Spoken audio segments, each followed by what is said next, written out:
Shalom, shalom. Bien-aimés, je vous salue dans le nom précieux de notre Seigneur Jésus-Christ de Nazareth.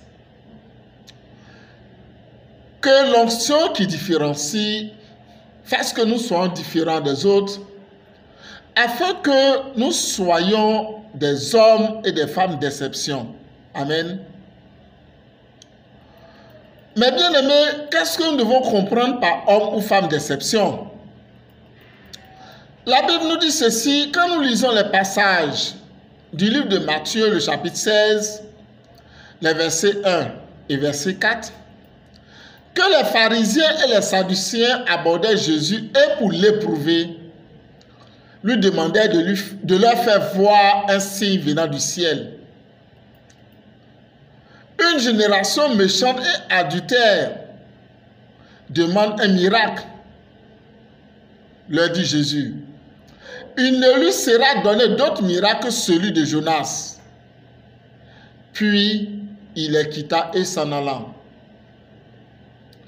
Si donc Jésus, à qui les hypocrites et les incrédules ont lancé un défi, leur a répondu en prenant l'exemple de Jonas, et Jonas, à qui la Bible accorde entièrement 4 chapitres, c'est que Jonas est un personnage d'exception, un personnage différent des autres par quelque chose, un personnage en qui se cache un secret. Alors que les pharisiens et les sadducéens sont habitués à voir les miracles que Jésus faisait, pour l'éprouver, ils vont lui demander un autre miracle.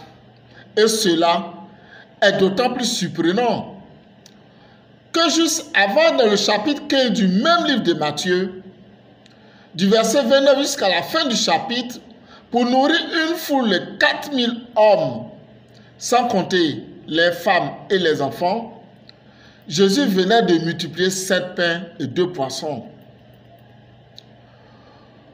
Si donc la renommée de Jésus le précédait, comme le dit la Bible, Marc 1, verset 28, Luc 4, verset 14, lui demander un autre miracle, c'est pour les hypocrites et les incrédules une façon de lui dire à Jésus, mon ami, tous les miracles que tu fais ou que tu as fait jusque-là, on a déjà vu ça.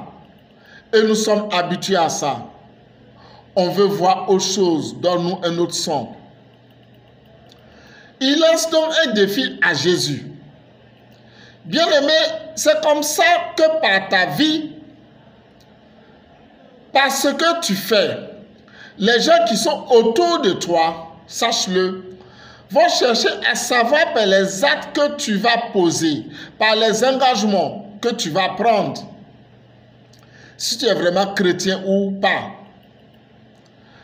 Mais pour confirmer ou infirmer ce que tu es réellement, ils attendent que tu leur donnes d'autres preuves. D'où les défis que tu auras à relever.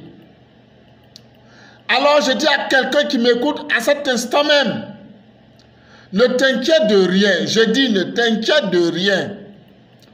Quelles que soient les épreuves, tu réussiras à les passer au nom puissant de Jésus.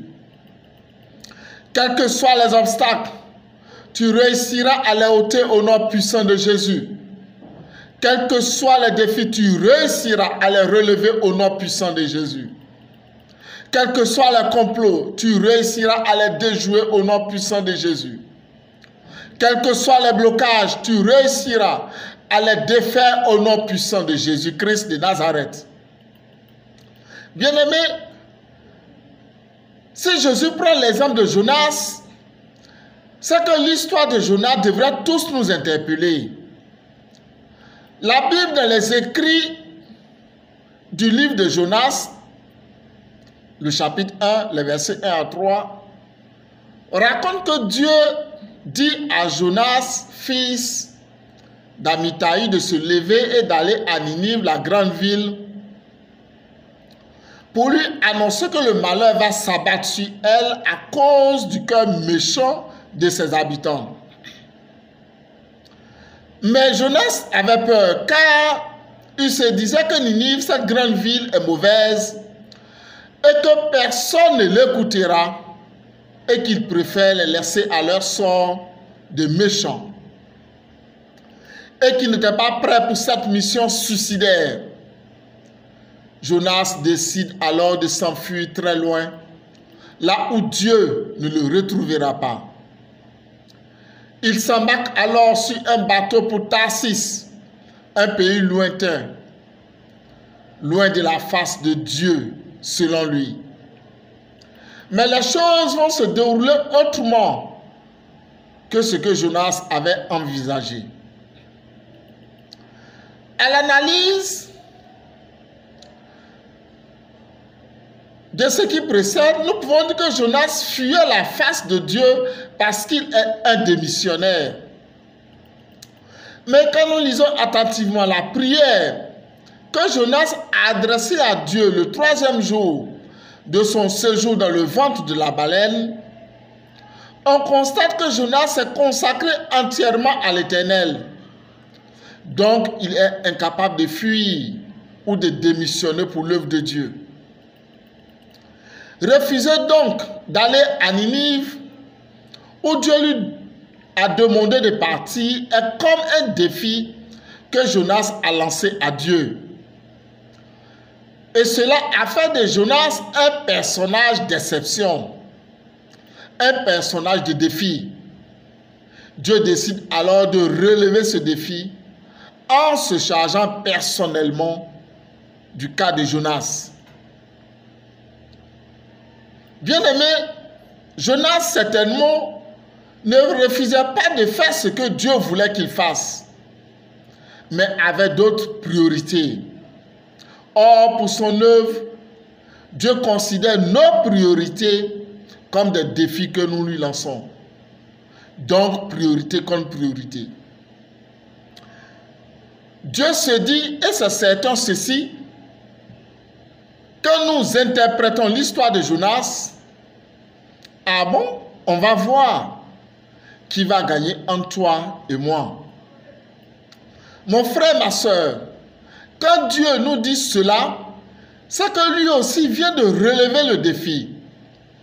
Donc même si nous décidons de mourir comme Jonas le voulait, pour lui donner tort, nous avons échoué d'avance. C'est la mort elle-même qui va nous fuir. Exemple, Jonas veut mourir, donc il demande qu'on le jette dans la mer. Dieu, en le remettant dans un autre bateau, vient de lui dire, Jonas, c'est trop facile. Tu as menti, ton pied, mon pied. On est au coï, comme le disent les Ivoiriens. Si Dieu a donc ses yeux sur nous, alors nous sommes devenus pour lui des personnages d'exception. Bien-aimés, quels sont les caractères qui font que Dieu désigne un personnage comme un personnage d'exception? Quels sont donc les caractères de Jonas? C'est-à-dire des personnes de défi et d'exception pour Dieu. Cela nous amène à faire une étude sur les 2 premiers chapitres du livre de Jonas. Premier caractère de Jonas, d'un personnage d'exception, c'est la sérénité. Jonas 1, le verset 5, le paragraphe 2 nous dit ceci. Les mariniers eurent peur. Ils implorèrent chacun leur Dieu et ils jetaient dans la mer les objets qui étaient sur le navire afin de le rendre plus léger. Jonas descendit au fond du navire, se coucha et s'endormit profondément. Jonas 2, verset 1. L'Éternel fit venir un grand poisson pour engloutir Jonas. Et Jonas fut dans le ventre du poisson 3 jours et 3 nuits. Bien aimés, nous avons des faits identiques, des faits similaires à ce que Jonas nous démontre. Quand nous prenons Marc 4, les versets 37, 38, 39, la Bible nous dit ceci: il s'éleva un grand tourbillon et les flots se jetaient dans la barque au point qu'elle se remplissait déjà. Et lui, il dormait à la poupe sur le coussin. Il le réveillait et lui dit: Maître, ne t'inquiètes-tu pas de ce que nous périssons? S'étant réveillé, Jésus menaça le vent et dit à la mer: Silence, tais-toi. Et le vent cessa et il eut un grand calme. Matthieu 8, les versets 23 à 26 disent la même chose. Jésus monta dans la barque et ses disciples le suivirent. Et voici, il s'éleva sur la mer une si grande tempête que la barque était couverte par les flots. Et lui, il dormait. Les disciples s'étant approchés, le réveillaient et dit: Seigneur, sauve-nous, nous périssons. Il leur dit: pourquoi avez-vous peur, gens de peu de foi? Alors il se leva, menaça les vents et la mer, et il eut un grand calme. Bien-aimés, ce passage nous démontre qu'un Jonas doit pouvoir être serein devant toutes les situations. Parce que même dans le ventre du poisson, Jonas continuait sa sieste et son sommeil pendant 3 jours. Mon frère, ma soeur, quelle que soit la tempête, les problèmes de la vie, nous devons pouvoir garder notre calme, notre sérénité. Je dis, quels que soient les problèmes de la vie, nous devons pouvoir garder notre calme, notre sérénité. Je dis Amen. Deuxième caractère dans Jonas, d'un personnage d'exception, c'est l'assurance. Jonas 1, les versets, je reprends.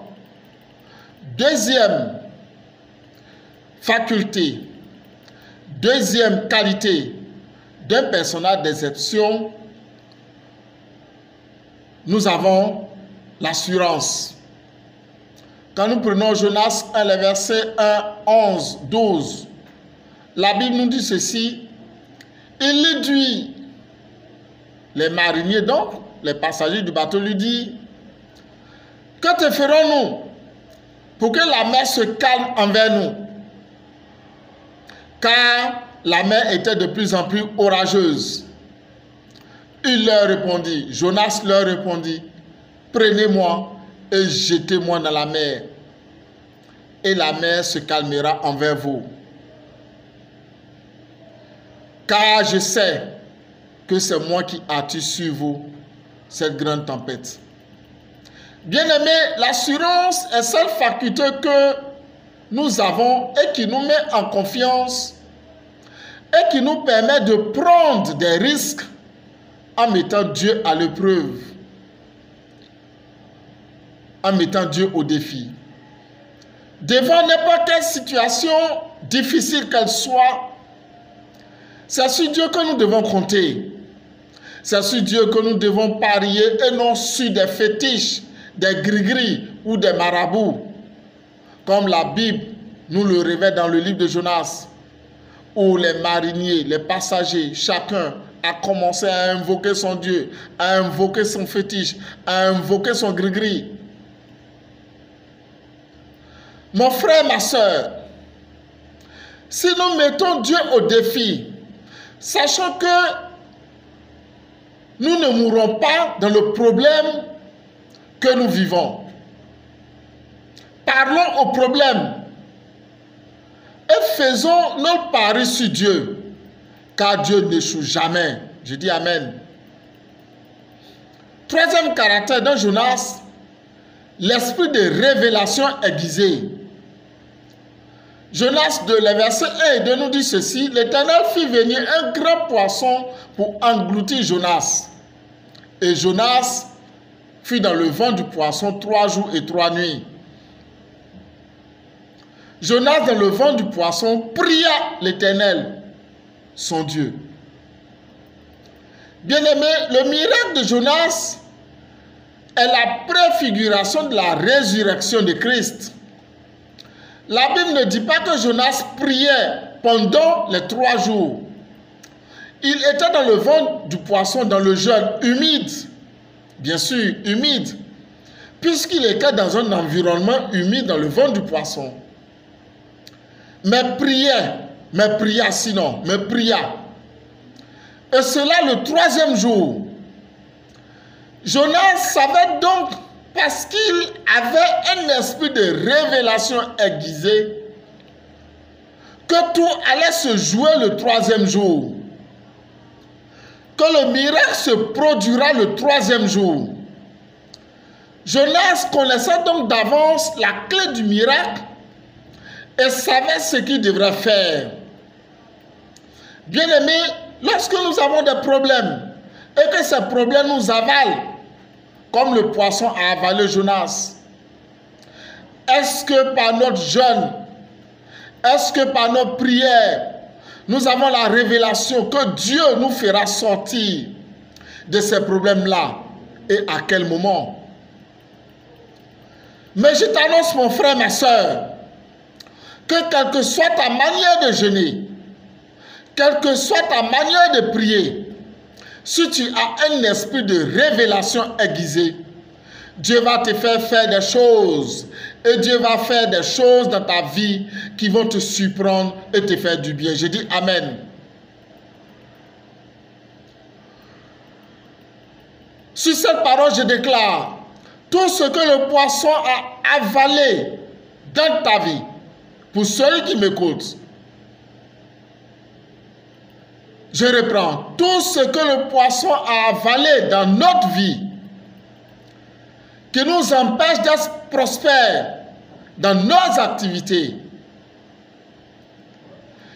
qui nous empêche de guérir de la maladie, qui nous empêche d'avoir du travail, qui nous empêche d'enfanter, qui nous empêche d'avoir de l'argent, qui nous empêche de voyager, qui nous empêche de construire, qui nous empêche de nous marier. Ce poisson-là les vomira au nom puissant de Jésus. Je dis, le poisson les vomira au nom puissant de Jésus. Je répète, le poisson les vomira au nom puissant de Jésus. Je dis Amen. 4e caractère, le don de soi. Le livre de Jonas 2, le verset 10 nous dit ceci. Pour moi, je t'offrirai les sacrifices avec un cri d'action de grâce. J'accomplirai les vœux que je t'ai faits. Bien-aimé, offrir des sacrifices avec un cri d'action de grâce, c'est offrir, non par plaisir à Dieu des offrandes, mais offrir à Dieu des offrandes en nous dépouillant, même quand c'est difficile, même quand c'est chaud. Notre participation aux affaires de l'Église doit être faite sans calcul, avec amour et bon cœur, avec des cris de joie. Nous devons accomplir les vœux et les promesses que nous avons faites à Dieu. Car si nous ne le faisons pas, si nous ne respectons pas nos promesses, pourquoi voulons-nous que Dieu, à son tour, nous fasse des promesses et qu'il les respecte et qu'il les accomplisse? Et d'ailleurs, comme le relève le livre de Deutéronome dans son chapitre 23, le verset 21, Deutéronome 23, verset 21, ne pas respecter ses promesses envers Dieu, c'est un péché. Si tu fais un vœu à l'Éternel ton Dieu, tu ne tarderas point à l'accomplir, car ton Dieu l'Éternel t'en demanderas compte et tu te chargeras d'un péché. Cinquième caractère, oui, cinquième caractère, la foi. Le secret caché dans le miracle de Jonas. Je répète, cinquième caractère, la foi, c'est le secret caché dans le miracle de Jonas. Jean 11, verset 40 dit ceci. Ne t'ai-je pas dit que si tu crois, tu verras la gloire de Dieu? Marc 9, verset 23-24. Jésus lui dit, si tu peux, tout est possible à celui qui croit. La Bible dit aussitôt le père et l'enfant, aussitôt le père de l'enfant s'écria, je crois, viens au secours de mon incrédulité. Matthieu 17, les versets 19 et 20. Alors les disciples s'approchèrent de Jésus et lui dirent en particulier, pourquoi n'avons-nous pas pu chasser ce démon? C'est à cause de votre incrédulité, leur dit Jésus. Je vous le dis en vérité, si vous avez de la foi comme un grain de sénévé, vous direz à cette montagne, transporte-toi d'ici là, et elle se transporterait, rien ne vous sera impossible. Pour revenir au livre de Jonas, chapitre 2, les versets 10 à 11, Jonas dit ceci, le salut vient de l'Éternel. Le salut vient de l'Éternel. L'Éternel parla au poisson et le poisson vomit Jonas sur la terre. Le secret du miracle de Jonas se trouve donc dans ce verset. Bien-aimés dans le Seigneur, la Bible déclare que dès que Jonas a confessé sa foi en disant « Le salut vient de l'Éternel », le miracle s'est produit. Le poisson vomit Jonas sur la terre. Mon frère, ma soeur, devant n'importe quelle situation, devant n'importe quelle accusation, devant n'importe quelle calamité, si nous confessons de notre bouche que le salut vient de l'Éternel, que Jésus-Christ est l'alpha et l'oméga, que Jésus-Christ est le commencement et la fin de toutes choses, que Jésus-Christ est le Seigneur des Seigneurs devant qui tout genou fléchit, que Jésus-Christ est l'étoile brillante du matin, que Jésus-Christ est le lion de la tribu de Juda, que Jésus-Christ est la parole qui s'est faite chair, que Jésus-Christ est la révélation. Cette révélation qui dit que Dieu a tant aimé le monde qu'il a donné son Fils unique, afin que quiconque croit en lui ne périsse point, mais qu'il ait la vie éternelle. Que Jésus-Christ est la résurrection et la vie. Celui qui croit en lui vivra quand bien même il sera mort. Et quiconque vit et croit en lui ne mourra jamais. Mon frère, ma soeur, si nous confessons notre foi par ces paroles-là, alors le miracle se produira. Je dis, si nous confessons notre foi par ces paroles, alors le miracle se produira. Je répète encore, alors le miracle se produira. Alléluia! Bien-aimés, pour que nous soyons donc des Jonas, c'est-à-dire des hommes et des femmes d'exception, nous devons être capables d'être sereins et imperturbables devant toute adversité. Je dis Amen. Nous devons être capables d'être confiants, c'est-à-dire avoir de l'assurance en tout et pour tout. Nous devons être capables d'avoir un esprit aiguisé de révélation. Nous devons être capables de nous sacrifier pour l'Église. Nous devons être capables d'être des hommes et des femmes de conviction et de foi. Je dis Amen. Bien-aimés, que la paix de Dieu, qui surpasse toutes choses, soit avec chacun de nous. Je dis Amen, Amen, Amen. Dieu vous bénisse.